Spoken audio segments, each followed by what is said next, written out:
Ya'juj dan Ma'juj adalah dua nama suku dari turunan Adam, sama dengan kita manusia. Nabi SAW sebutkan ciri-ciri mereka. Mata mereka sobekannya kecil sehingga mata mereka kelihatan seperti sipit, tapi bola matanya besar. Mereka memiliki rambut yang keriting dan mereka memiliki poster yang umumnya seperti poster manusia. Hanya saja mereka ini memang menjadi fitnah, tanda-tanda hari kiamat. Mereka tidak berbaur dengan manusia yang lain. Salah seorang di antara mereka tahu kalau dia akan mati kalau sudah memiliki anak 1000. Tidak ada pengikutnya dari manusia biasa. Pada saat saya pelajari tentang Ya'juj Ma'juj ini tingkat 3 kuliah, kurang lebih waktu itu tahun 96, 97. Dosen saya membuka kitabnya membahas masalah ini. Saya sempat tanya sendiri, saya bilang, Syekh, jumlahnya Ya'juj Ma'juj itu berapa banyak? Dia bilang tidak terhitung jumlahnya. Karena ada hadis yang berbunyi mereka akan mendatangi sebuah sungai, kalau tidak salah namanya Sungai Tibria. Sungai itu sekarang ada, besar. Bayangkan sungai ya, airnya banyak mengalir. Kata Nabi SAW, mereka akan mampir dan minum di situ. Mereka semua minum air sungai itu, dan yang terakhir dari mereka datang sudah nggak dapat air. Artinya air sungainya habis diminum. Bayangin berapa banyak jumlahnya tuh. Satu Jakarta aja sekarang kalau minum air sungai Ciliwung nggak habis. Mungkin nggak bakal habis kalau satu Indonesia pun minum. Bayangkan berapa banyak jumlah mereka tuh. Tidak terhitung. Nanti kan kita bacakan ayat-ayatnya tentunya. Banyak sekali ayat berhubungan dengan masalah itu. Tapi yang jelas pada saat itu Nabi SAW mengatakan, Allah berfirman kepada Isa, berkata, wahai Isa, aku akan mengeluarkan hamba-hambaku yang tidak ada seorang pun dari kalian bisa mengalahkannya, termasuk Isa AS, nggak bisa mengalahkan. Maka selamatkanlah dirimu bersama dengan pengikut-pengikutmu ke Gunung Tur namanya. Gunung Tur ini ada di Palestina ya. Ini rata-rata nanti hari kiamat ini di Syam, banyak negeri Syam kita gitu kan. Maka Nabi Isa pun alaihissalam menyelamatkan diri dengan pengikutnya ke Gunung Tur yang diikuti sama orang-orang yang beriman. Lalu tentu yang bisa ikut yang terjangkau pada saat itu, karena dunia sangat luas. Maka yang tidak sempat ikut dengan Nabi Isa alaihissalam, mereka dibunuh oleh Ya'juj Ma'juj. Allah subhanahu wa ta'ala memberikan ciri khas mereka, artinya cirinya mereka ini, mereka dihimpit di sebuah gunung. Di surah Al-Kahfi dijelaskan oleh Dzulkarnain.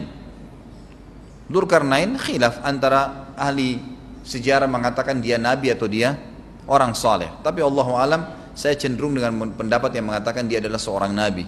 Karena Allah SWT angkat ceritanya dalam Al-Quran. Dan Allah berikan dia banyak mukjizat. Di antaranya mukjizatnya adalah menahan Ya'juj Ma'juj waktu itu ingin membuat kerusakan di zamannya dia dulu. Jadi memang Ya'juj Ma'juj ini ciri khasnya, kata Nabi SAW, mereka memakan apa saja. Batu, kalau hewan-hewan itu kalah jengking sama ular, binatang-binatang buas, harimau, mereka makan semua. Jadi bukan seperti manusia normalnya. Mereka membunuh semua yang bukan seperti mereka. Mereka buat kerusakan. Sampai-sampai kata Nabi SAW tidak ada yang bisa mengalahkan mereka dan jumlah mereka sangat banyak. Salah seorang di antara mereka tahu dia akan mati kalau sudah punya 1000 anak. Dan tidak menikah dengan umumnya orang. 2 suku ini saja. Kata Nabi SAW dalam hadis Bukhari, kecelakaanlah bagi orang-orang yang ada di Jazirah Arab. Kemungkinan besar makna ini adalah tempat mereka dekat dengan Jazirah Arab. Sebagian, ada satu syekh dari Mesir, sekarang ada bukunya sama saya dan sudah terjemahan bahasa Indonesia, judulnya Ya'juj Ma'juj.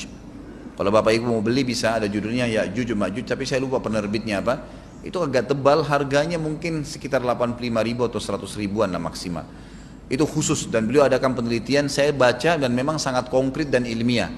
Beliau mendatangkan fakta kalau tempat Ya'juj Ma'juj yang disebutkan dalam Al-Quran itu ada di Cina, tembok Cina. Jadi seperti yang disebutkan dalam Al-Quran, 2 gunung yang disatukan, di antara celah gunung itu ditaruh tembaga-tembaga. Pernah pemerintah Cina mendapatkan ada celah dari tembok Cina itu yang bolong, waktu mereka mau tempel bolongan itu dengan batu tanah yang mereka biasa taruh sekarang, ternyata di dalam itu ada tembaga yang mengeras, dan seperti disebutkan dalam Al-Quran. di mana ya Zulkarnain mempertemukan antara besi-besi yang ditumpuk lalu dipanasi, dibakar sehingga menjadi meleleh, kemudian disirami lagi dengan timah yang meleleh juga dan dibiarkan kering sehingga menjadi tembok besi. Kata Nabi SAW, kecelakaan bagi orang-orang yang Jazirah Arab karena telah terbuka dari lubangnya Ya'juj Ma'juj sebesar ini. Udah kasih isyarat dengan jari ibu jari sama jari tengahnya. Artinya mereka sudah bisa melihat keluar. Tetapi kata Nabi SAW, setiap hari mereka terus menggali gunung itu, berusaha untuk keluar. Pada saat mereka tiba di malam hari, mereka capek, mereka mengatakan besok kita lanjutin. Mereka bangun besok pagi, gunungnya kembali utuh lagi. Sampai nanti waktu di mana Allah izinkan mereka keluar. Pada saat mereka keluar, maka mereka akan mulai membuat kerusakan. Ada di halaman 82 ya. Al-Anbiya 96 sampai 97 ayatnya. Ingatlah hingga apabila dibukakan tembok Ya'juj Ma'juj, bolong, jebol, dan mereka turun dengan cepat dari gunung-gunung itu, dari seluruh tempat yang tinggi. Kita tahu itu jaraknya berapa ratus kilometer, bahkan mungkin ribuan kalau nggak salah ya.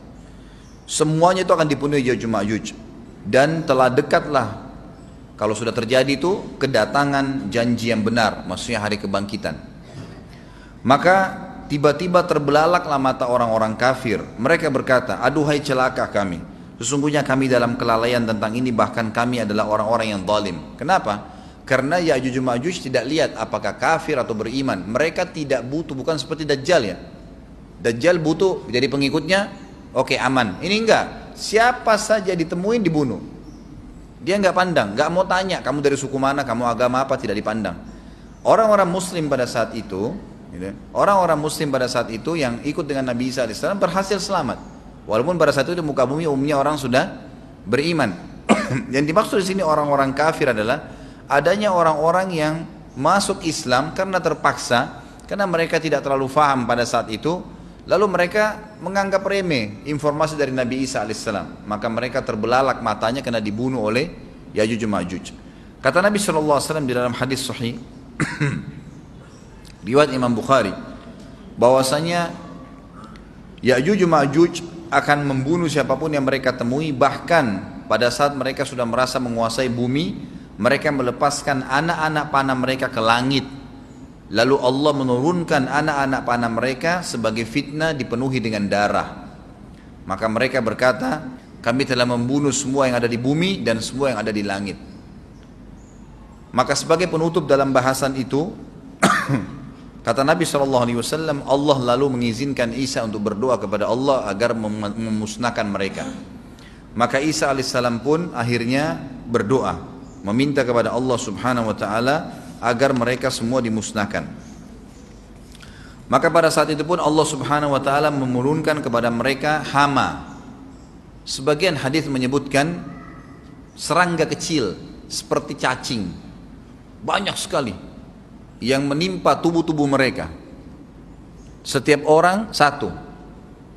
Dan itu membuat mereka mati. Membuat mereka mati. Dan mereka mati seketika semuanya. Jadi secara bersamaan semuanya meninggal. Allahu a'lam waktu itu berapa ratus juta jumlah orang Ya'juj Ma'juj pada saat itu, tapi semuanya akan mati. Dan seluruh muka bumi dipenuhi dengan jasad mereka. Setelah itu Nabi Isa AS pun berdoa kepada Allah Subhanahu Wa Taala agar menghilangkan jasad-jasad mereka yang baunya sudah luar biasa waktu saat itu disebutkan dalam hadis. Maka Allah Subhanahu Wa Taala mengabulkan dan mengutus dari arah barat burung-burung yang lehernya panjang dan pelatuk mulutnya besar, yang memegang setiap jasad Ya'juj diambil, diangkat setiap orang satu burung. Bayangkan berapa banyak miliaran burung pada saat itu. Kita nggak tahu bagaimana, Allahu a'lam, tapi ini wahyu, penyampaian informasi yang pasti. Diambil, kemudian jasad-jasad mereka dilempar ke lautan. Lalu Allah SWT turunkan hujan. Pada saat turun hujan, maka hujan tersebut membersihkan semua bekas-bekas mereka, kotoran mereka, darahnya segala bersih. Maka bumi kembali subur lagi. Tapi tidak disebutkan berhubungan dengan masalah ini berapa lamakah kejadian tersebut terjadi.